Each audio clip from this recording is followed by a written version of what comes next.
the podcast, Total Survey Design. Welcome to Season 2.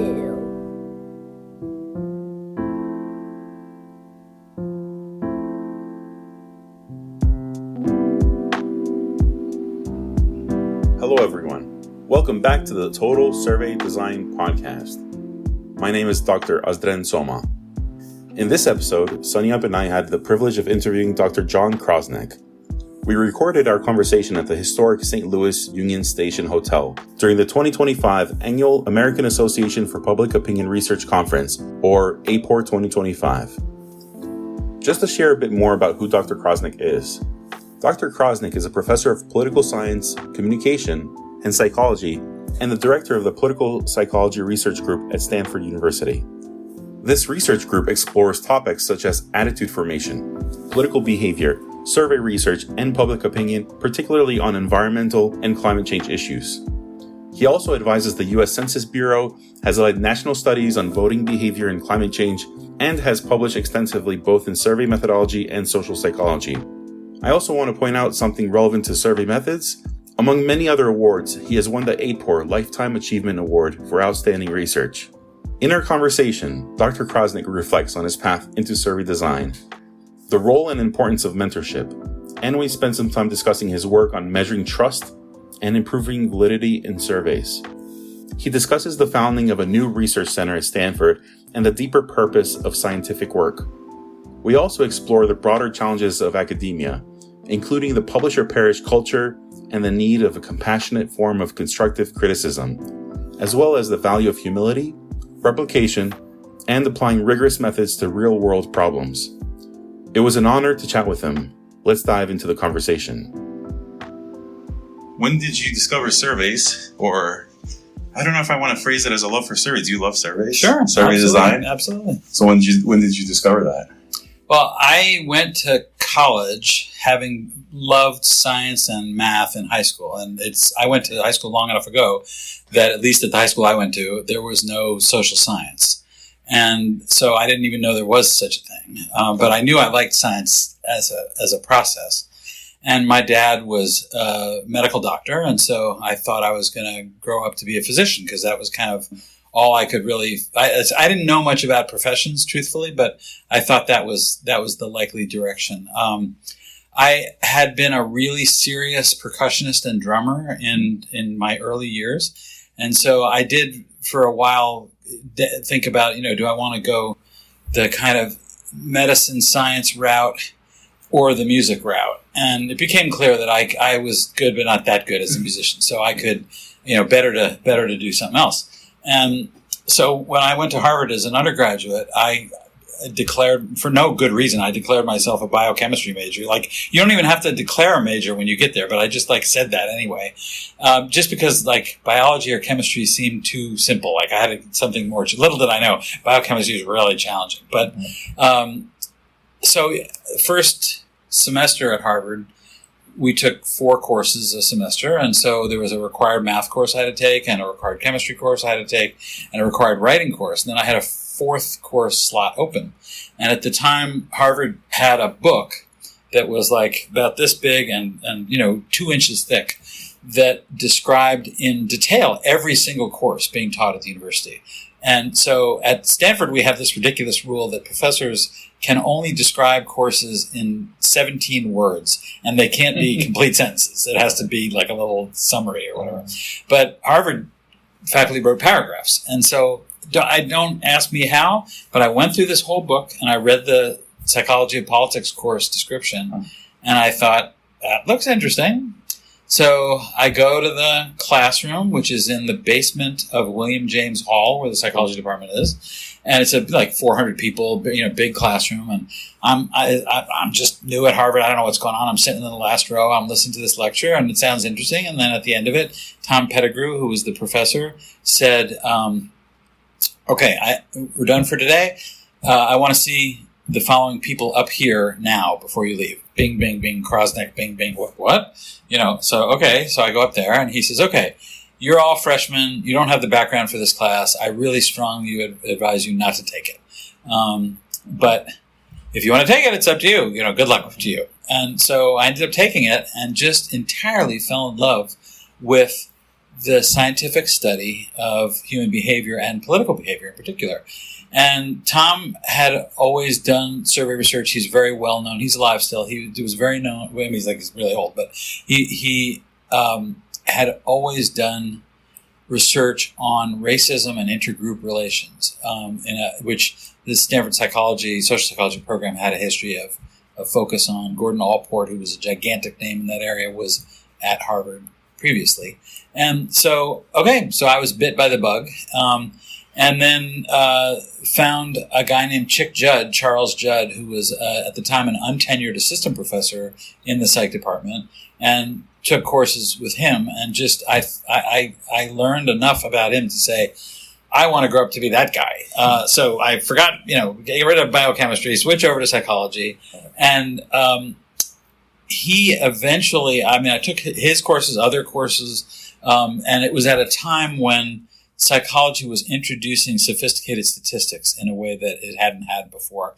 And I took well to that. So I took graduate courses in statistics. And at some point, he got an NSF grant and he needed a research assistant.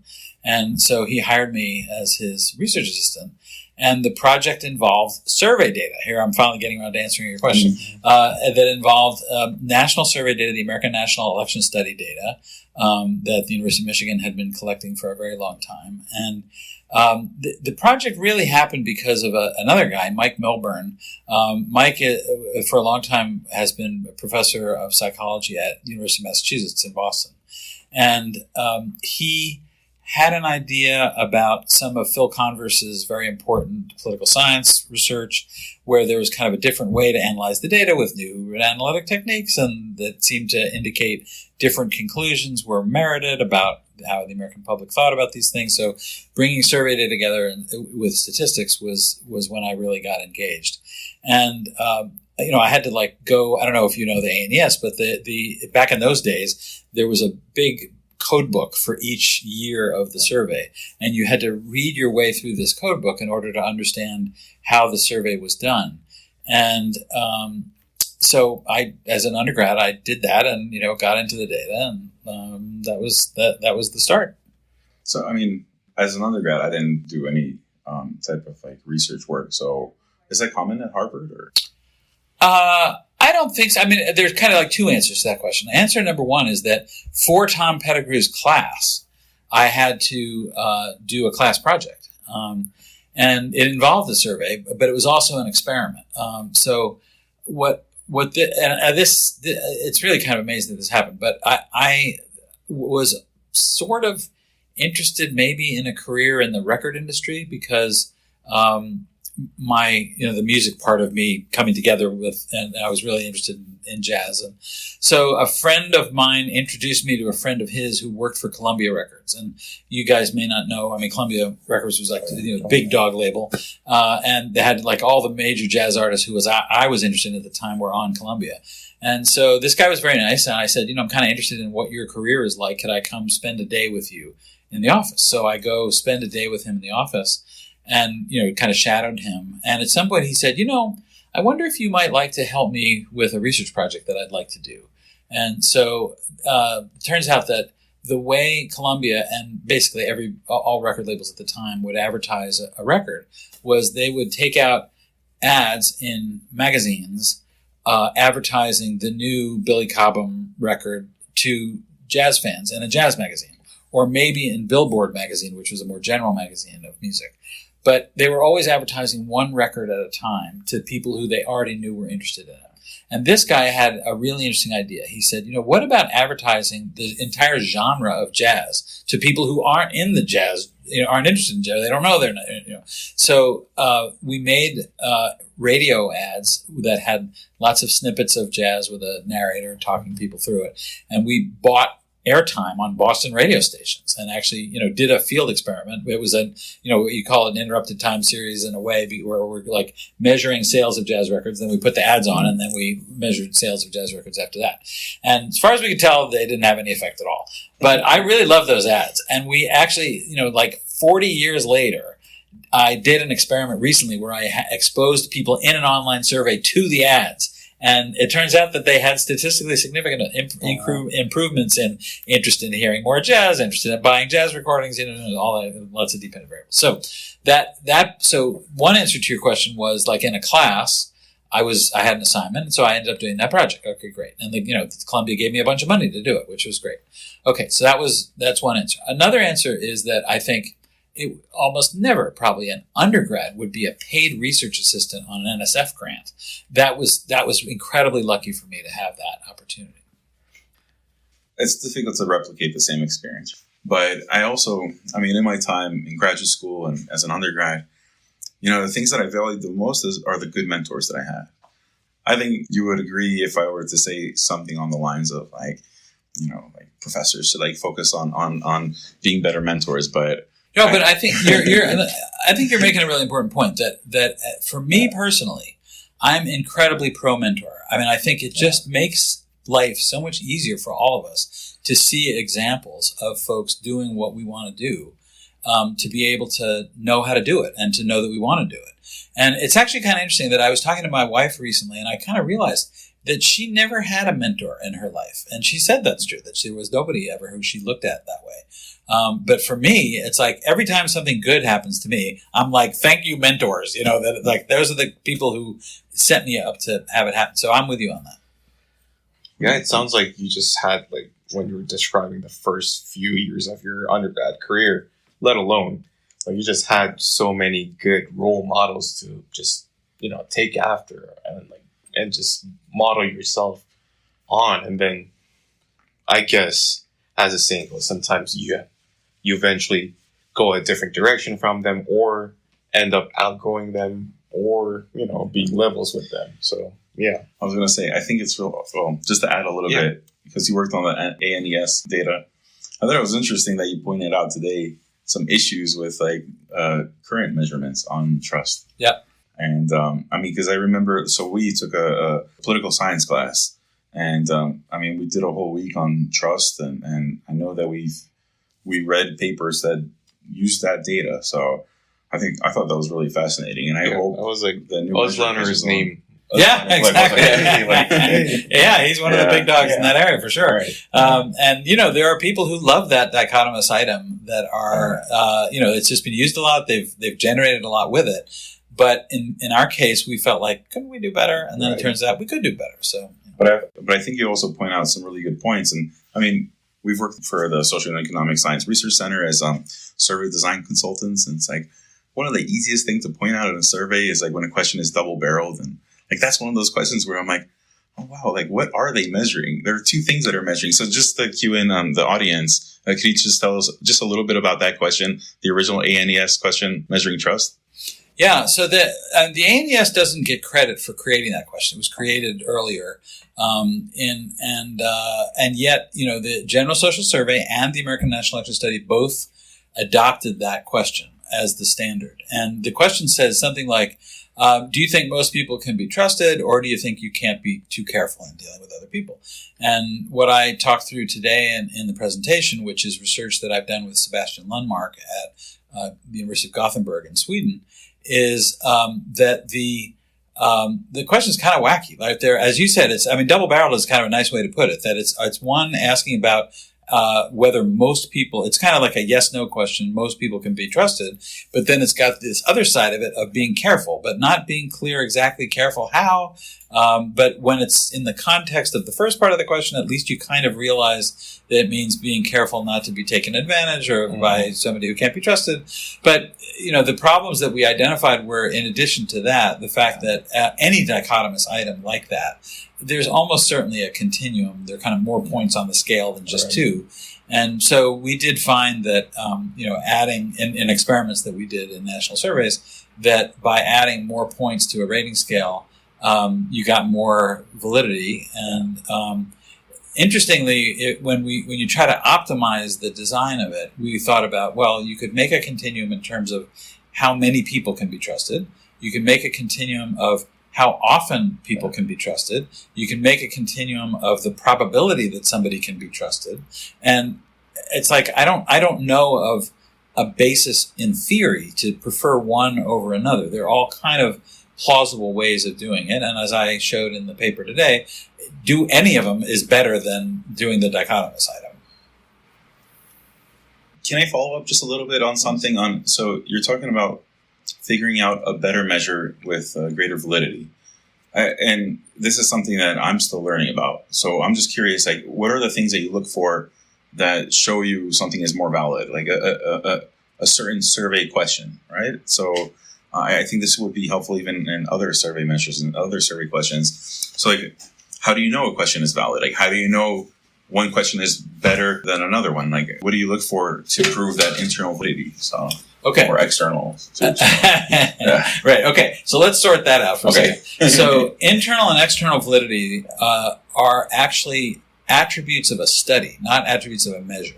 So internal validity refers to if I do a study and I want to argue to you that this advertisement made people more favorable toward jazz, how confident can you be that it's really the causal effect? That's what internal validity is. And so, for example, I could completely ruin the internal validity of an experiment by having the treatment group not only listen to my ad for jazz, but also listen to an ad for football. And now you don't know what's causing the difference between the treatment and the control group because there's a confound in the design. So that compromises internal validity. So that's like within a study.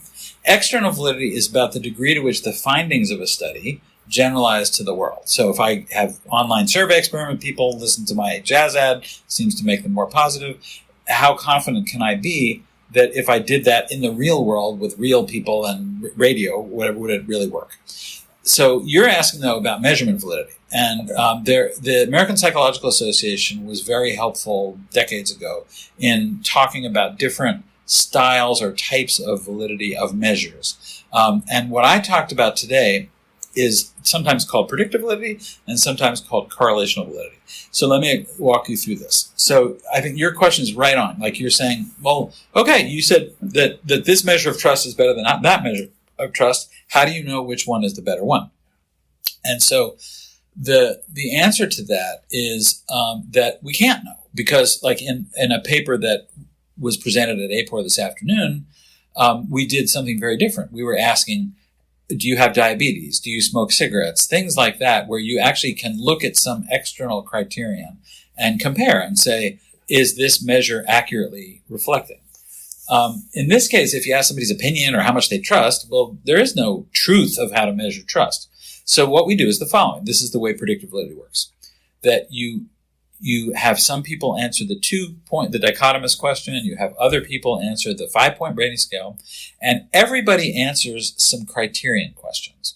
So what I said during my talk today was that the criterion questions are measuring things that theory says should be related to trust. So one example is voting. So there's a literature that says people who are more trusting of others are more likely to vote in elections. So you ask all the participants in this experiment, did you vote or not? Then you do a regression where you predict voter turnout with this measure of trust and this measure of trust. And if this is a better measure, it should predict more strongly.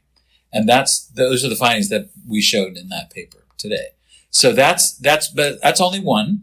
Another way to think about it is, let's just say that we're going to do an experiment. And we have done this experiment. I'll describe something real to you. There's a research tool called Cyberball that is a very, very interesting, highly, highly used, basically video game, very simple video game, where you bring people into a lab and you have them look at a computer screen, and there are two little stick figures on the screen, a little circle head, a line for the body, and one of them is holding a ball. And the idea is that you're going to play a game of toss the ball with these stick figures, like you're the third person in it. Okay, so each time somebody gets a ball, they throw the ball. And so, like when the stick figure on the right throws the ball, they could throw it to the other stick figure or to you. And then when you get the ball, you could throw it to that stick figure or this stick figure. And so what you just basically, just like little kids on a playground in school, you're throwing the ball back and forth. What the experimenter manipulates is how often they throw the ball to you.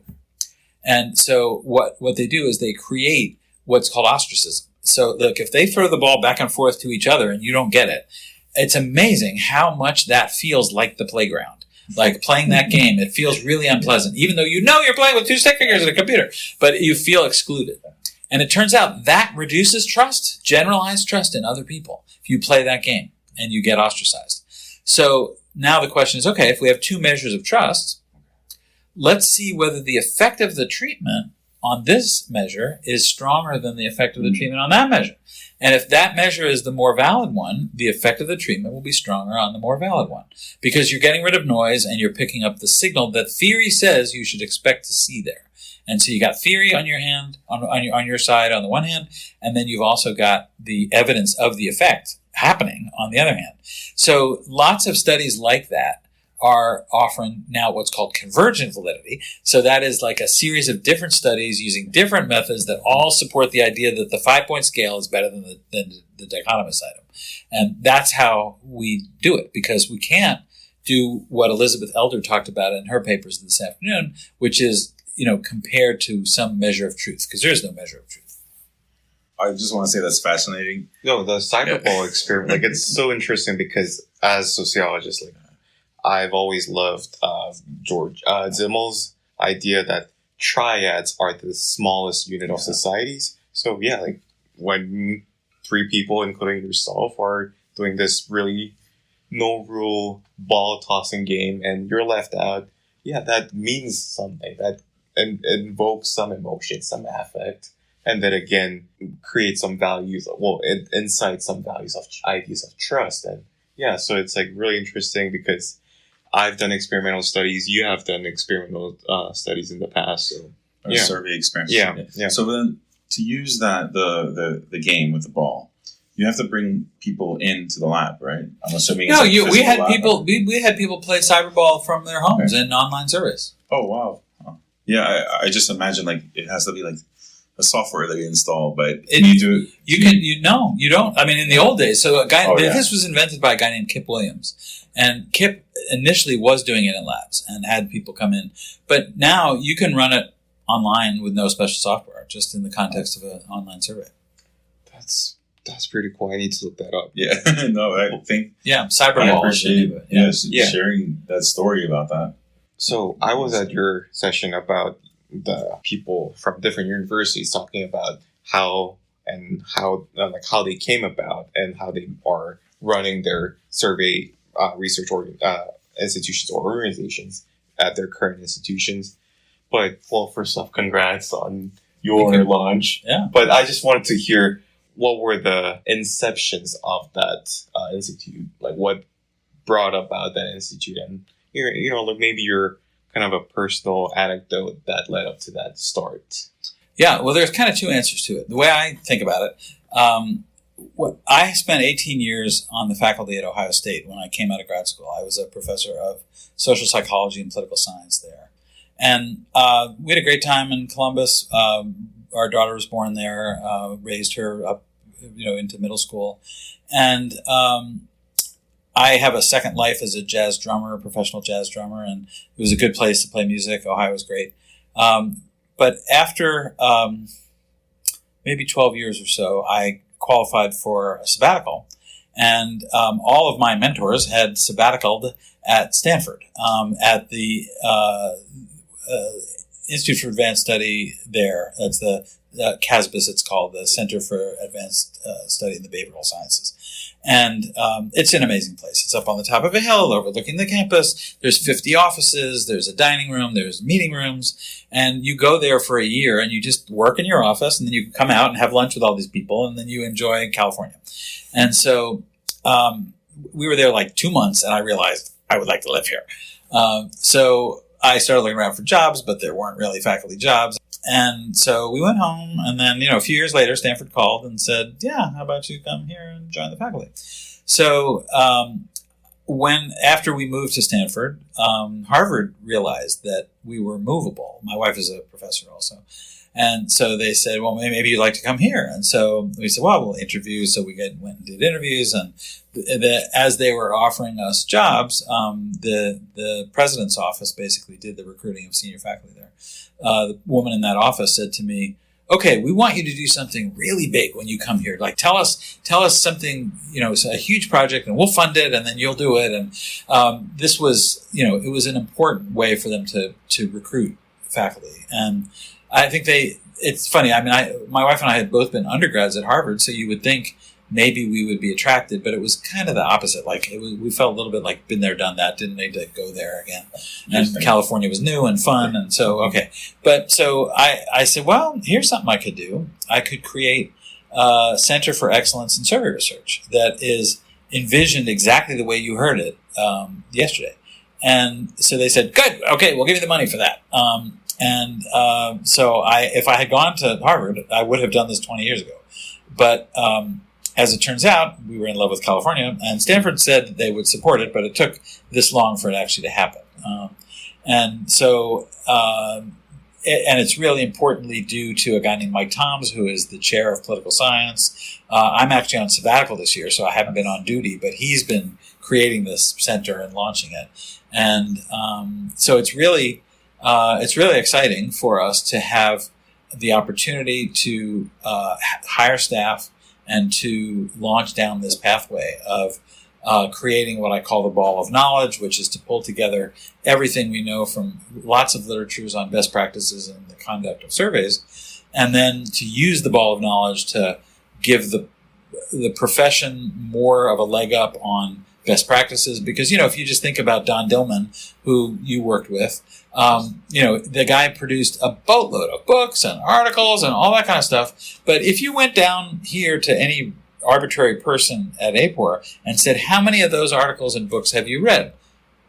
No, I don't know, a few, but then there's also, Stanley Presser, and then there's also lots and lots of other people, Nora Kate Shaver, who got the award last night. It's a gigantic pile of literature. You cannot do that as an individual. You certainly can't do it as a student. Somebody kind of has to do it for you and distill it, and has to be on duty pulling that literature together, updating it in real time as new stuff gets published, and then helping you as a practitioner to learn from it and do your work well. And so that's what we're hoping to do.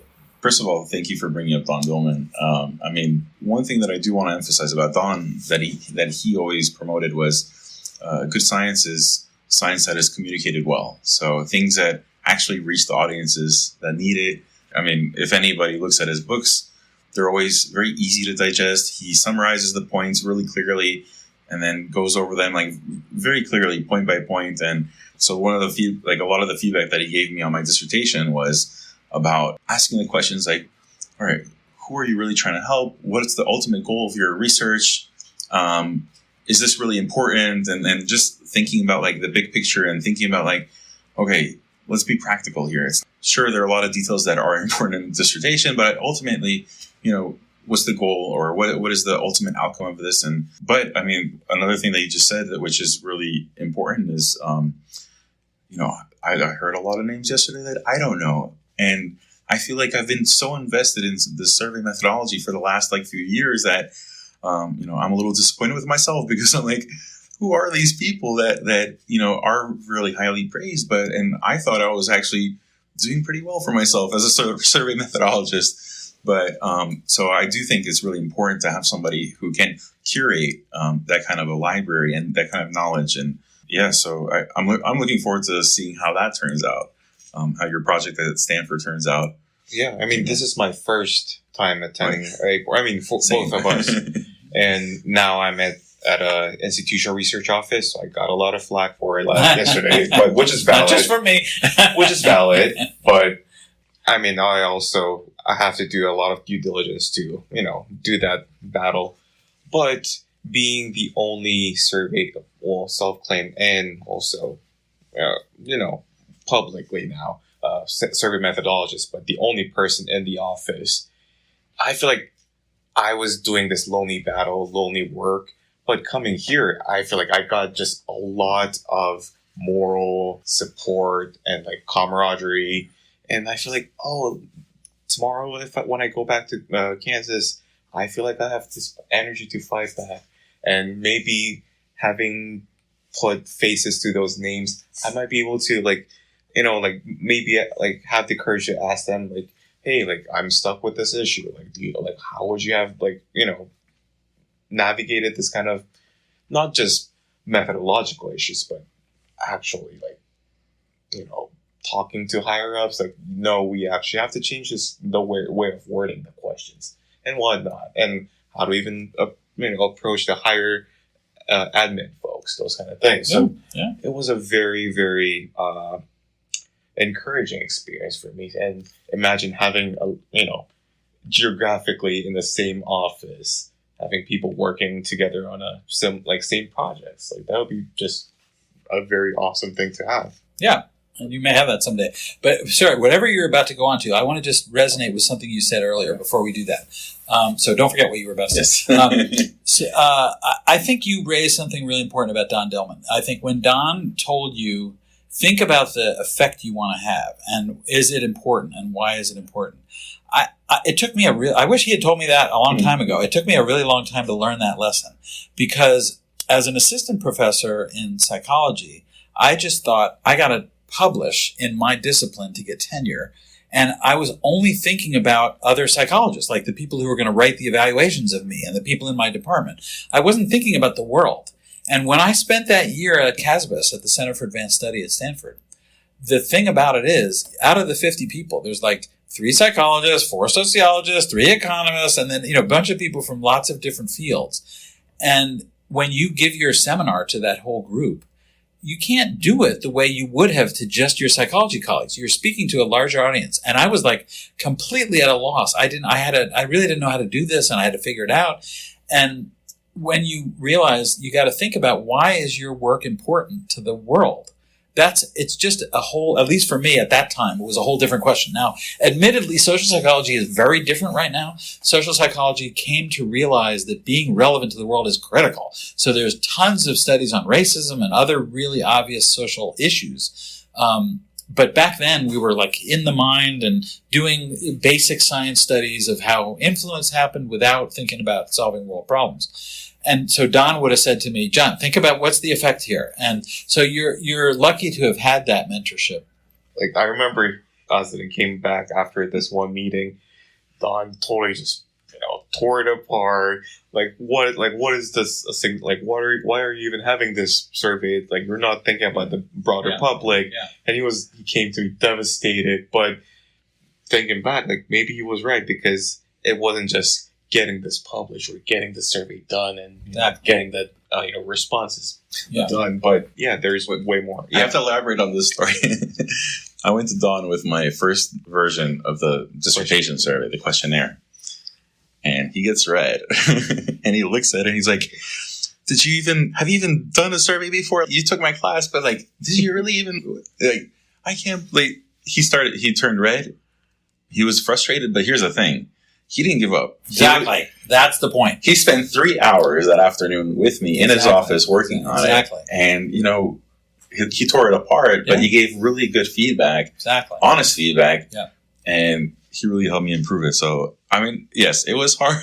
Yeah. But, I mean, I think the thing for you to never forget is that he would not have spent that 3 hours with you unless he had confidence that it was worth his time, that you had the potential to gain from that and to carry it forward. And so, as much as it's a huge loss for everybody to lose him, you're in a very special place to honor his memory and to make him proud, by what you do. And I really encourage you to do that, because, it really, you got an investment from a world-class mentor. And, that's why you're sitting at this table right now. And so I think that's a really positive statement about you. And frankly, I can feel this about both of you already. I can feel that you have the potential to be really, everything you're saying is, like, to me, signals of, like, fabulous professional in the making. And so, that, like, that was very sophisticated, what you said about, not only needing to know how to do methodology well, but you got to sell it to the people who have to be convinced to let you do it. And you're right that there's a whole, there's like dozens or hundreds of people who are here who have some advice for you on that. And the great thing about AAPOR is it's so mentor oriented. It's so that people are so willing to talk and help young people coming up. And yes, you guys are young relative to us. So, Thank you. Yeah. I mean, this ties back to the mentorship bit because, when we're just trapped in this, like publish or perish or mantra or just, getting the work done or just the bureaucratic nature of mentorship and grad school, it's so easy to fall to the allure of giving false positive reinforcement. Like, no, like your survey looks fine, good enough. Just get it done, and leave the program, and we won't see you again. Exactly. But I think that's one critical part of good mentorship is like you actually do not give false positive reinforcement. Exactly. And I mean, it's painful because it takes, it's difficult to bring up your work sucks, but also you have to take that time to actually tell them why this sucks and how this could be improved. So it's a difficult job on both ends, but it's, I think, an effort to create a better good. Yeah, it's not as hard as you think, because for us in our position teaching you, that we actually, you can think of it as like selfless. Are we willing to help you be generous with our time and our knowledge? But it's actually also selfish for us, because if we mentor you and advise you, and we have confidence that you're going to use our advice and you're going to go off and do better work as a result of it, we will take credit for all your success later, and then we will smile and we'll say, I helped him. I know, I'm very proud of what he's doing. That there's nothing makes people in my position happier than having that experience. And frankly, that's why I think teaching is addicting. That once you put energy into it, and you have, I'm amazed walking around AAPOR how many of my former students are here, and like, oh, he's doing good. Oh, she's doing good.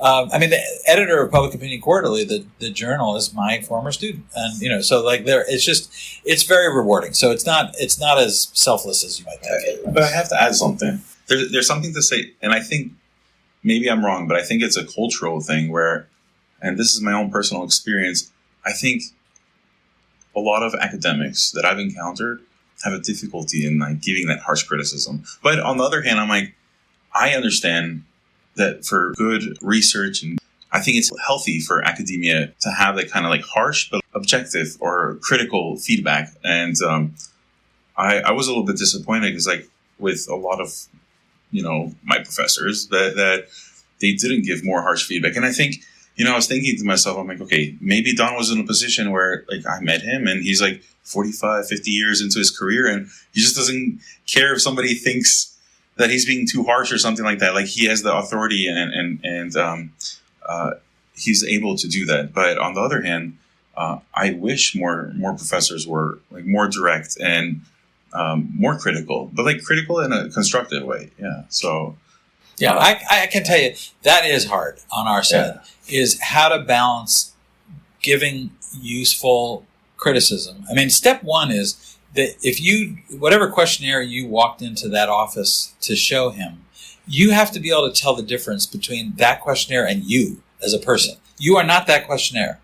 And, you want him to say, wow, this is fabulous. But the truth of the matter is you more want him to be honest with you and to help you improve as a professional. And so that, I think you're being very mature about that. I think a lot of people, just like, well, just be nice. Just tell me it's, good. And that when you give negative feedback to students, what I've learned is that you have to calibrate it to what the student wants. Yeah. That if the student just wants to be praised and get past this experience, let them do that, because there's no point in trying to make people performing at a certain level that they're not motivated to do. On the other hand, when you see somebody who's really got the potential, you got to balance the feedback, the constructive feedback and the encouragement with what might seem to be critical, and making it clear this is a criticism of the questionnaire. It's not a criticism of you. And the problem is that for many years after where you are right now, that's a really hard distinction to make. It's like if you get a paper rejected when you're a third-year assistant professor, you think, maybe I can't do this. And it reflects back on you. And that's a totally natural human thing. But it's not always good, just to subject yourself to that kind of, So there's a question that I had from earlier. Yes, please. Yes, that I wanted to ask. And this is one thing one part about your story that I am curious about, and I have to ask before this conversation ends. Like, I'm really curious how you went from that person doing the research assistant for Capitol Records to eventually getting so involved and interested in survey design that you go on to win a lot of awards here at AAPOR, and you publish a lot of papers and even books on survey design. So then, like, what sparked that difference that took you from a psychology student in Harvard to being this very well-known survey methodologist? So. Yeah. I mean, I would say first, it's a little bit of a complicated answer, but the step one is you got to love the work. And Chick Judd, who really showed me, his office was next to mine. I drove him crazy by going in his office all the time to ask questions and do things. He really showed me how to be a researcher, how to think about a research project. And I just loved it. I just, I didn't have anything like that other than music in my life, where I found a process. And I didn't understand at all what we were talking about 5 minutes ago. I didn't understand where this was going to go. Who was this going to affect? I just trusted him basically. And so, I enjoyed that. Then I thought, okay, I want to do this. So I got to get a PhD. Where should I get a PhD? And he said, you should go to Michigan, because Michigan has people who are on the faculty who are really strong statistically, who you could study with, and there's great psychology there. So I apply. Luckily, I got into Michigan. Just as a little footnote of entertainment, my wife and I had started at Harvard the same year, but she took a year off, so she was graduating a year after me. So I got admitted to Michigan, and then I called up. I said, not even wife, I have my girlfriend has another year at Harvard. Could I delay my admissions for a year? Oh. And so they said, yes, you can, but you lose your funding. So I had a fellowship that gave me a full year of money without having to do anything. But we'll find money for you somehow. Okay, fine. So I go, and they did. They made me a TA first year. Fine. Okay, I got through that financially. So I waited for her. She finished. We went to Ann Arbor together. And I studied there with sociologists and psychologists and political scientists, and was at this interface of survey methods and political science and social psychology. So the answer to your question really was, I worked with great people. I said, what do you want me to work on? They gave me great projects to work on. I learned how to be a scientist. I learned how to love being a scientist. And I just was committed to doing good work, by the standards of the science. And, one of the features of me, I think, that distinguishes me from some other people, but not Don so much, is that I once I pick a topic and I study it, I don't let go. I want to keep investigating that. So one of my lines of research that I think has been the most rewarding in some ways has to do with election ballot design. So if you think about a ballot, it's kind of like a questionnaire. And when you walk into a voting booth or you get an absentee ballot, the candidate names are in a particular order on that ballot. And in surveys, we know that the order of answer choices influences the selections people make. So why wouldn't it happen in an election? Well, in an election, are you kidding? I mean, this is so important. How could it matter what order the names would be in? But it turns out people vote in elections often without a strong preference. They're feeling ambivalent. They're not sure who they want to vote for, or they don't know a lot about the candidates. And it turns out that order is a nudge. So what I found early on when I started to study this was that candidates get on average about 3% more votes by virtue of being first. So if you and I are running against each other for dog catcher and you're first on the ballot, you get 3 extra points. Well, those 3 points come from me. So now it's a 6-point gap. You're winning by 6 on average. And half the time it's even bigger than that. So a bunch of states like Ohio rotate candidate name order across voters to make it fair, but most states don't. And so, for example, in Florida, the law is that it's the party of the governor that gets to have their candidates first on every ballot. Oh. And so Republican governor in Florida, that means all the Republicans and all the races throughout the whole state have this advantage by virtue of it. So we published a bunch of studies in this area showing that being first helps. I've testified in a number of court cases now, with New Hampshire as an example. Started to rotate name order like Ohio that they hadn't been doing before. So that's an example of taking an effect that we survey researchers knew happens in questionnaires, showing that it happens in this really important real-world situation, and then using the legal system to improve fairness. I mean, that's incredibly gratifying for me. And so that's because I kept doing more and more studies on it, and I just wasn't. So the first time I testified on this, people say, "Oh, your only evidence is from Ohio. Why should we believe that also happens in California or happens somewhere else?" Okay, fine. So now we got to get data from California. All right. After we study data in California, they say, "Yeah, that's only Ohio and California, but how do we know it happens in New Hampshire?" Okay, fine. Study New Hampshire. So I'm willing to kind of stick with it and do the extra work that's needed instead of saying, "Oh, I already showed this. I'm bored with this. Let me move on to a new problem." So I think that is something that distinguishes me, where the accumulation of the expertise I get from multiple studies in an area. But also, I mean, to be fair, we did a meta-analysis recently. There are more than 1,000 tests of this now. There were publications before us, but also lots of people got inspired to do this kind of work in various different countries.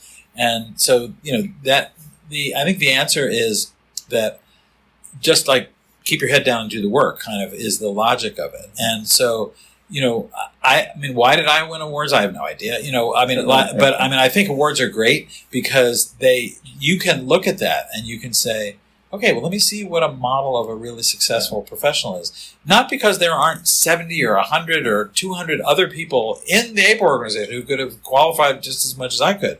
But you heard Nora Kate Schaefer get celebrated last night, and that's an example of somebody. You didn't hear the half of it. You didn't, that presentation did not even begin to cover the richness of her career and her contributions. But I think it's really helpful for you to see that, right? And to have, and like maybe you'll go home and you'll read about Nora Kate Schaefer and you'll figure out what her career was about. So I think it's, the bottom line is doing good work. But I think you said something important earlier that's relevant also, that you got to be willing to communicate it to the public. You got to be willing to do public lectures, court testimony, testimony in Congress, that you have to be willing to communicate the work to a larger audience. So, I mean, I've worked on projects with NASA, major surveys of pilots, air traffic controllers. I've worked with lawyers who've gone after oil companies for oil spills. I mean, all kinds of opportunities to apply my scientific skills to bigger questions that are not just building the scientific literature in academic journals. And I think you've got to be willing to do that but don't not now, later. You could, worry about that stuff. But, for now, just do good work, do it passionately, do it with the right principles. And as you were, I think, alluding to earlier, do it sensitively, navigating the waters of the people who you work with so that you're promoting good science without pissing people off. Right. That you can do that. So 1 year ago, after I defended, then I had to clean out my office. So I was cleaning out my office, tossing away old documents, and turns out on a notebook, first page, it had 10 Commandments of Grad School by Don Dillon. Oh. And one of them was find a specialization. It's more he said, hone in your quantitative skills. But few points down, it was find a specialization. So I think that kind of resonates. On top of the methodology, you really found the political ballots as a subject matter and really were able to focus on it. But I recall you yesterday mentioned about how not only surveys are used for political research and academic research, but litigation purposes too. So. How has the new expansion of your career at current stage, what are some new horizons or new fields that you have been testing nowadays or recently? Well, my professional work is really not so forward-looking as your question. So what I have is a huge pile of in-process research projects with lots of people. And I need to finish a lot of papers. So I'm mostly focused on finishing those papers and books that are kind of in process. So that's point number one. Point number two is that as far as institutional innovation, creating this Institute for Survey Excellence at Stanford is going to be a big focus of mine when I return from sabbatical in the fall. And I'm not really looking to do a lot of things other than what I've been doing. So I'm an employee of the Census Bureau. I'm going to keep working with the Census Bureau to help them do good work. I do expert testimony and litigation regularly. When I get invitations to do that, I do it. So my professional life has been fairly rich in having a variety of opportunities. And so I'm not really looking to like bring new stuff in. Now, if somebody calls me and says, would you like to do X? I mean, I'll consider it for sure. But I'm happy enough just trying to finish up what I'm doing now, and catching up basically, that I'm not exactly looking for exciting new projects. I mean, so it's really interesting because some people like at my career stage are running, not walking toward AI. I have no interest in AI at all. And I'm happy they're doing it, but I don't want to do it because my hands are full already with my stuff. And I don't think any of my stuff is not relevant anymore just because AI arrived. And so, let them do it, and they'll tell me whatever they find. And dear God, I hope it all works out okay. But, yeah. So that kind of clicks because I don't know if that was a good observation on my part, but even from the presentation earlier, data that you were analyzing weren't necessarily like very, very new. It was like from 2017 or 18. Exactly. So I guess that kind of speaks to it. Yeah. I mean, there is a little tendency, I think, in our field to be so sensitive to timeliness that like 2017, why would we want to look at 2017 data? Because we're like, but if you look at our ballot order stuff, the effect of candidate name order on ballots was shown in the 1950s, and now it's shown in 2020s. And so this is something fundamental to humans. It's not like, it's out of date, it's not going to happen anymore. So I feel like the stuff I study transcends time. And, I was going to say, like, if good sociology is sociology that should not be valid only in one particular point of time. Like, whether it's like the social psychology stuff of in-group, out-group queuing and that kind of stuff, or I do want to say, I want to be respectful of your time too. So I'm gonna. I don't have to be anymore. But what I wanted to ask as a wrap up is kind of like give you the floor. This is a podcast on survey design, and the audience is. I mean, we're assuming the audience is from amateur to like more professional survey designers. So, if there's anything you want to add and say to the public of people interested in survey design? Yeah, I think the best advice I can give anybody in this field is humility. That I think it's too tempting to think a survey. What's hard about that? Like a 6-year-old could do it. They like write some questions out. What's your favorite ice cream? And then they give it to like 5 people in their class in school, and then they've done a survey. So, and that's true. That was a survey by some standards. But we know now that it's much closer to brain surgery than that. That there's a huge literature on how to do every aspect of it well. And if you overly confidently think, I know how to do this, and as long as I exude confidence, other people will believe me too, that's a disservice to everybody, including yourself. And so having the humility to realize that you need to learn what all those people at AAPOR already know. I mean, like, just as you said, you can't get it AAPOR is like, 4 days. You have to come back to the next AAPOR and the next AAPOR and then find ways to interact with these people. Like, watch every video you can of these people online giving lectures. Take, the University of Michigan survey program has Coursera courses. Do those on your weekends, and get to know people so that you can, as you said, use them as advisors and draw on their wisdom.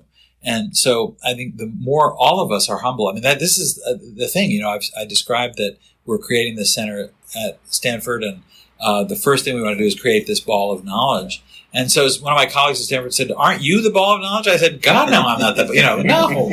I don't know any of that stuff. I can't. That has to be their job. I'm busy doing all kinds of other things. So so I think that kind of humility is really critical so that we improve and so that we do the best work that we can. And I heard some presentations today that were absolutely the opposite of that, and so that, that there's that to deal with, but, that's neither here nor there. But yeah, I would say, that there is a lot of wisdom in the literature, that is scientifically validated. But at the same time, I think it's important to recognize, we haven't talked about the crisis of replicability in science. Mm-hmm. But, in the last 10, 15 years, we have come to realize that a lot of stuff that got published in journals wasn't replicable for various reasons. And so it's really important not to overreact to one study, that you have to have evidence of replication in order to really have confidence. And so that's a pain, because now you have to, it's more work to figure out, if I just gave you an article and you say, well, believe that, okay, good, run with that. But now I say, no, you can't believe that. You got to look for other articles that have done the same thing. That's going to take more time, but I think we've learned we have to do it. And the standards of excellence have to be increased. And luckily, it doesn't seem like the world knows about this crisis too well, so we can get our act together before it's a public disaster. So I think that's what I would say, kind of as closing remarks for now.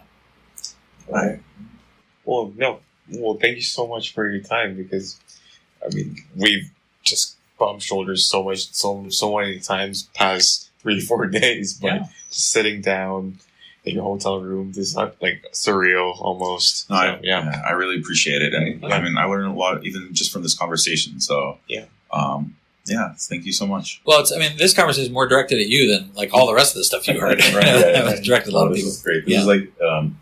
This is a priceless topper to the first conference at AAPOR. I couldn't ask for anything better. So, well, I think you're wise to do what you're doing, right? You didn't just ask to have a chat, but you said you want to do a podcast. Why? Because you want to share this with other people, and it's an excuse to have a conversation with individuals like me. And then, I said to people, I got to do this podcast. And they're like, what? Podcast? What's going on there? And so then they find out what you're doing, and that starts to create a buzz. So when you finally release this stuff, like, I heard there was a podcast. And then, so I think it's a really good idea, and it's a way to get people to pay attention to you. And then, frankly, I think you guys make great impressions. So as you talk to more and more people, you'll spread your own reputation. Oh, I talked to those guys, and so that's a good thing. Yeah. Well, thank you so much. Yeah. That was Dr. Jon Krosnick. And as he said, it is our pleasure to be able to share our conversation with you. If you would like to learn more about Dr. Krosnick, you can visit his website at jonkrosnick.com. If you enjoyed this conversation, please consider subscribing, sharing this episode, or leaving a positive review. If you would like to contact us, please email us at totalsurveydesign@gmail.com. It's always fun hearing from fans of the podcast. And as always, thanks for listening.